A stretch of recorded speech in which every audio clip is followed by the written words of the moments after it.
皆さん、こんにちは。春アニメ、だんだんスタートしてきましたね。皆さんは何を見ていますか？私も色々と見ていますが、今日は私が密かに期待していた、ヒゲをする、そして女子高生を拾う、の1話の感想をお話ししようと思います。まずあらすじですが、このアニメは、主人公のサラリーマン、吉田くんが、片思いしていた女性に振られるところから始まります。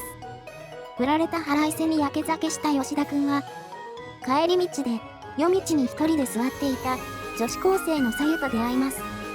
さゆは、帰るところもない。やらせてあげるから止めて。と、吉田くんにお願いします。吉田くんは、とりあえずさゆを連れて家に帰ります。さゆは、これまでも同じようにして生活してきたようですが、吉田くんは、さゆの誘惑を断り、寝ます。起きると、さゆが朝食を作ってくれていました。さゆは、私、結構おっぱい大きいと思うけど、やってもいいって言ってるのになんでやんないの？など、いろいろな言葉で吉田くんを誘惑しますが、吉田くんは断固拒否。住むところが見つかるまでは家にいていいと言い、二人の共同生活がスタートします。さて感想ですが、まずなんと言っても女の子が可愛い。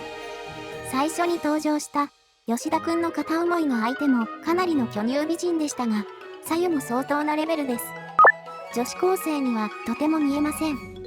しかし、逆に吉田くんはこのレベルの女子高生相手によく我慢できたな、と思います。つい先日まで欲望に忠実な某回復術師を見ていたので、吉田くんが仏に見えました。ストーリー的には、現時点ではよくある話のような感じですが、某回復術師とは違った意味で、欲望に忠実な作品だと思いました。ただ、ケアルマくんは反響性的に愛していたのに対し、こちらは、純粋に女子高生との恋愛に発展しそうな分、ちょっとリアルさがあります。なお、かつ、そんな巨乳で、料理上手な女子高生と同棲する、という、フェミニストの皆さんの逆鱗に触れそうな内容でしたので、そこは心配ですね。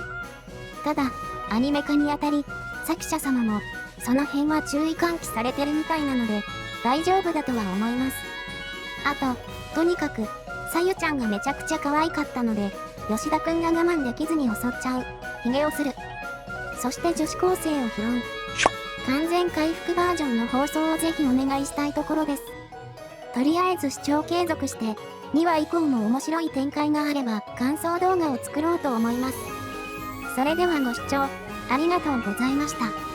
また次の動画でお会いいたしましょう。